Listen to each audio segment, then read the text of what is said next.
নমস্কাৰ বন্ধু বান্ধৱীসকল আপোনালোকক স্বাগতম জনাইছো আমাৰ এই ইউটিউব চেনেললৈ। সো বন্ধু বান্ধৱীসকল এছআইআৰক লৈ নতুন আপডেট কি নথিপত্ৰ জমা দিব লাগিব এছআইআৰক বা কি নতুন আপডেট আহি পৰিছে সবিশেষ জনাম এইটো ভিডিঅ'ৰ জৰিয়তে। তাৰ আগতে সৰু এটা ৰিকুৱেষ্ট, যদি আমাৰ ইউটিউব চেনেললৈ প্ৰথমবাৰ কাৰণে ভিজিট কৰিছে প্লিজ চেনেলটো সাবস্ক্ৰাইব কৰি বেল আইকনটো বজাই দিব আৰু ভিডিঅ'টোত এটা লাইক কৰি দিব। ইলেকশ্যন কমিশন অফ ইণ্ডিয়াৰ তৰফৰ পৰা এক নতুন নটিচ জাৰি কৰিছে। কি নটিচ আৰু কি কোৱা হৈছে তাত সম্পূৰ্ণ ডিটেইলছটো আলোচনা কৰিম এইটো ভিডিঅ'ৰ জৰিয়তে। সো আপোনালোকে ভিডিঅ'টো সম্পূৰ্ণ শেষলৈকে চাই থাকিব। ইলেকশ্যন কমিশন অফ ইণ্ডিয়াৰ তৰফৰ পৰা এইটো গুৱাহাটী এটা জাননী দিয়া হৈছে আৰু ইয়াতে মই এইটো নগাঁও জিলাৰ যেটো আছে সেইটো দেখুৱাই আছো। প্ৰত্যেকখন জিলাতে কিন্তু এই নটিচটো দিয়া হৈছে। ইয়াতে কোৱা হৈছে যে ইয়াৰ দ্বাৰা নগাঁও নিৰ্বাচনী জিলাৰ অন্তৰ্গত সমূহ বিএলঅ সুপাৰভাইজাৰক জনোৱা হয় যে 2005 আৰু 2025 চনৰ ভোট কেন্দ্ৰৰ মেপিং তিনিটা ক্যাটাগৰীত ভাগ কৰা হৈছে। অৰ্থাৎ ইয়াতে সুপাৰভাইজাৰ বিএলঅ সুপাৰভাইজাৰ যিবিলাক আছে প্ৰতিখন গাঁৱতে কিন্তু সুপাৰভাইজাৰ বা বিএলঅ আছে, সেইবিলাকক ইয়াতে কোৱা হৈছে যে 2005 পৰা 2025 চনৰ যেটো ভোট কেন্দ্ৰ আছে যাত আমি ভোট প্ৰদান কৰো, সেই মেপিং তো তিনিটা ক্যাটাগৰীত ভাগ কৰিছে। তাৰে এক নম্বৰটো হৈছে ডাইৰেক্টলি মেপিড পিএছ যিসমূহ 2005 আৰু 2025 দুটাতে আছে। অৰ্থাৎ 2005 চনৰ যেটো ভোটাৰ তালিকা আৰু বৰ্তমান সময়ত যেটো কাৰেন্ট ভোটাৰ লিষ্ট 2025 চনৰ ভোটাৰ লিষ্ট দুটাতে নাম অন্তৰ্ভুক্ত যাৰ আছে তাকে কোৱা হ'ব ডাইৰেক্টলি মেপিড পিএছ বুলি। অৰ্থাৎ এক নম্বৰৰ ক্যাটাগৰী এক নম্বৰত পৰি যাব। আৰু দুই নম্বৰত কোৱা হৈছে সাৰপ্লাস পিএছ যিসমূহ ভোটাৰ 2005ত নাই কিন্তু 2025ত আছে। অৰ্থাৎ 2005 চনৰ যেটো ভোটাৰ লিষ্ট এইটো লিষ্টত নাম নাই আৰু 2025 যেটো বৰ্তমান সময়ত কাৰেন্ট ভোটাৰ লিষ্টত নাম আছে, সেইবিলাক মানুহে কিন্তু ক্যাটাগৰী 2ত পৰিব। আৰু 3 নম্বৰত কোৱা হৈছে ডেফিচিট পিএছ যিসমূহ 2005ত আছে কিন্তু 2025ত নাই।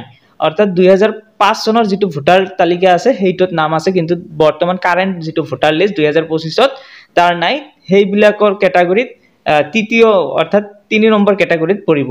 আৰু ইয়াতে কোৱা হৈছে যে ডাইৰেক্টলি মেপিড পিএছৰ বাবে বিএলঅক 2005ৰ ভোটাৰ তালিকা দিয়া হ'ব। সাৰপ্লাস ডেফিচিট পিএছৰ বাবে 2005 আৰু 2025ৰ ভোটাৰ তালিকাত থকা মূল গাঁও আৰু খণ্ডৰ অন্তৰ্গত এলেকাসমূহ তুলনা কৰি চাব।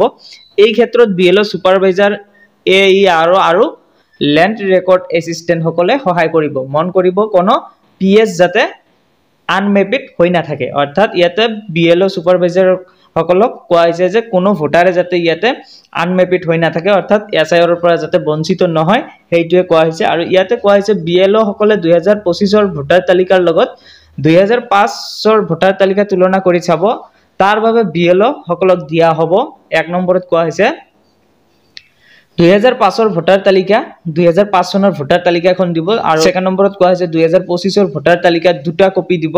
আৰু 3 নম্বৰত কোৱা হৈছে 2025ৰ ভোটাৰ যোগ তালিকা দুটা কপি। এইখিনি বিএলঅ সকলক দিয়া হ'ব। তাৰ পিছতে কোৱা হৈছে ইলেক্টৰ মেপিং ভোটাৰ সকলক 4টা ভাগত ভগোৱা হৈছে। এই ভোটাৰ যিবিলাক আছে সেইবিলাক আকৌ 4টা ভাগত ভগোৱা হৈছে। আৰু ক্যাটাগৰী এ 2005ৰ ভোটাৰ তালিকাত যিসকলৰ নাম আছে, মই অলপ আগতে কলো ক্যাটাগৰী 1ত যিবিলাক আছে সেইবিলাকত কিন্তু 2005ৰ ভোটাৰ তালিকাত যিসকলৰ ভোটাৰৰ নাম আছে তেওঁলোকে ক্যাটাগৰী এত পৰিব। ক্যাটাগৰী বি 2005 চনৰ ভোটাৰ তালিকাত যিসকলৰ ভোটাৰৰ নাম নাই আৰু 1/7/1987 আগত জন্ম, অৰ্থাৎ 38 বছৰৰ বা তাতকৈ বেছি, সেইসকল ব্যক্তি ক্যাটাগৰী বিত পৰিব। ক্যাটাগৰী সি যিসকল ভোটাৰৰ জন্ম 1/7/1987 পৰা 2/12/2004 চনৰ ভিতৰত, অৰ্থাৎ 21 বছৰৰ পৰা 38 বছৰ, তেওঁলোকক কিন্তু ক্যাটাগৰী সি ভাগ কৰা হৈছে। আৰু ক্যাটাগৰী ডি যিসকল ভোটাৰৰ জন্ম 2/12/2004 তাৰিখৰ পাছত, অৰ্থাৎ 21 বছৰ বা তাতকৈ কম, সেইসকল ভোটাৰক কিন্তু ক্যাটাগৰী ডিত বিভাগ কৰা হৈছে। আৰু ক্যাটাগৰী এ যদি জন্ম 1/7/1987 চনৰ আগৰ, অৰ্থাৎ 38 বছৰ বা তাতকৈ বেছি নেকি পৰীক্ষা কৰক। এইটো মানে বিএলঅ সকলক কোৱা হৈছে। কিছুমান ক্ষেত্ৰত বয়সৰ 2 বা 3 বছৰ আগ পিছ থাকিব পাৰে। যদি আপুনি এনে এজনক পায় যিজনৰ বয়স এতিয়া 36 বছৰ আৰু 2005 চনৰ ভোটাৰ তালিকাত আছে, তেন্তে তেওঁক ক্যাটাগৰী এ চিহ্নিত কৰিব গৈছে। এইটো বিএলঅ সকলক কোৱা হৈছে। আৰু তাৰ পিছতে কোৱা হৈছে যে মেপিং কৰাৰ সময়ত 2005 আৰু 2025 চনৰ তালিকাত ভোটাৰগৰাকীৰ নাম উপাধি সম্পৰ্কীয় নাম বয়স ঘৰ নং পৰীক্ষা কৰক অনুগ্ৰহ কৰি মনত ৰাখিব যে ঘৰৰ নম্বৰ সলনি হ'ব পাৰে তাৰ পিছতে কোৱা হৈছে যে যদি 2005 চনৰ এজন ব্যক্তিৰ বয়স 20 বছৰ আৰু এতিয়া 2025 চনত একে নাম আৰু সম্পৰ্কীয় নামৰ ব্যক্তিজনৰ বয়স 80 বছৰ হয় তেন্তে পুনৰ পৰীক্ষা কৰক তাৰ পিছতে কোৱা হৈছে 2005 আৰু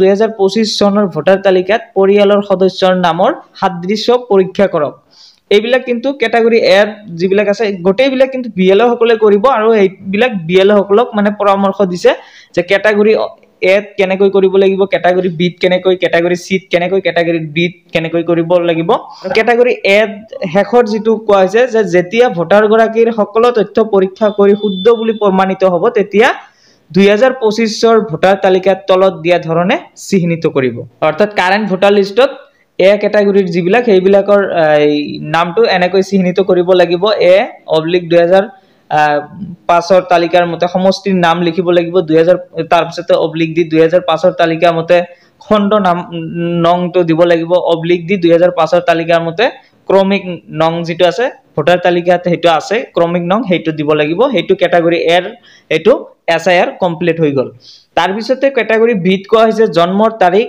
1/7/1987 অৰ্থাৎ 38 বছৰ বা তাতকৈ বেছিৰ আগৰ নেকি পৰীক্ষা কৰক হেতু পৰীক্ষা কৰিব লাগিব তাৰ পিছতে 2005 চনৰ সংশ্লিষ্ট ভোটাৰ তালিকা চেক কৰক তাৰ পিছতে কোৱা হৈছে যদি 2005 চনৰ ভোটাৰ তালিকাত ভোটাৰ গৰাকীৰ নাম নাথাকে তেন্তে 2025 ৰ ভোটাৰ তালিকাত বি হিচাপে চিহ্নিত কৰক এটো যেটো ক্যাটাগৰী বি ৰ কাৰণে এটো প্ৰযোজ্য তাৰ পিছতে ক্যাটাগৰী সি ত কোৱা হৈছে 1/7/1987 ৰ পৰা 2/12/2004 অৰ্থাৎ 21 বছৰৰ পৰা 38 বছৰৰ তাৰিখৰ ভিতৰত জন্ম হৈছে নে পৰীক্ষা হৈছে নে নাই পৰীক্ষা কৰক সম্পৰ্কীয় নামটো পৰীক্ষা কৰক এইবিলাক কিন্তু বিএলও গোটেইখিনি কাম কৰিব তাৰ পিছতে কোৱা হৈছে 2005 চনৰ ভোটাৰ তালিকাৰ সম্পৰ্কীয় নাম বিচাৰক যদি 2005 চনৰ ভোটাৰ তালিকাত নামটো পোৱা যায় তেনে হলে তলত দিয়া ধৰণে চিহ্নিত কৰক সি এই অবলিক দিব লাগিব তাৰ পিছতে সম্পৰ্কীয় ব্যক্তিগৰাকী 2005 ৰ তালিকাৰ মতে সমষ্টিৰ নাম লিখিব লাগিব সম্পৰ্কীয় ব্যক্তিগৰাকী 2005 ৰ তালিকাৰ মতে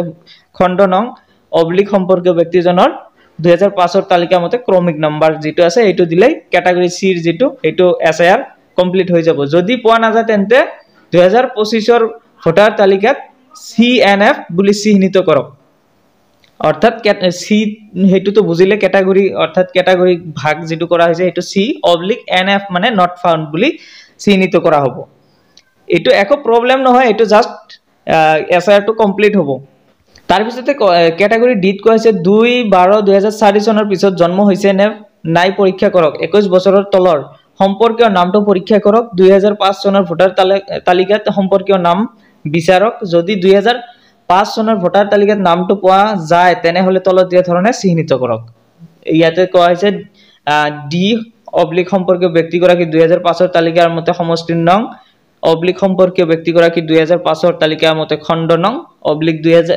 সম্পৰ্কীয় ব্যক্তিগৰাকীৰ 2005 ৰ তালিকা মতে ক্ৰমিক নং যদি পোৱা না যায় তেন্তে 2025 ৰ ভোটাৰ তালিকাত ডি অবলিক এনএফ বুলি চিহ্নিত কৰক অৰ্থাৎ ডি ক্যাটাগৰী এটো বুজিলে আৰু এনএফ ৰ মতলব হল হেতু নট ফাউন্ড এটো নট ফাউন্ড বুলি আগো আপোনালোকে চিন্তা কৰিব নালাগে এটো জাস্ট এসআইআৰ টো কমপ্লিট কৰাৰ কাৰণে এইবিলাক বিএলও সকলক পৰামৰ্শ দিছে আৰু এনেকৈ কিন্তু এসআইআৰ টো কমপ্লিট হৈ যাব এটো প্ৰতিখন জিলাতে কিন্তু এটো দিয়া হৈছে নিৰ্বাচনী আয়ুক্তৰ পৰা এটো গুৱাহাটী প্ৰতিখন জিলাতে কিন্তু দিয়া হৈছে আপোনালোকৰ যিবিলাক ডকুমেন্ট আছে হেবিলাক আপোনালোকে ৰেডি কৰি ৰাখক অতি সোনকালে কিন্তু এসআইআৰ হ'বলৈ গৈ আছে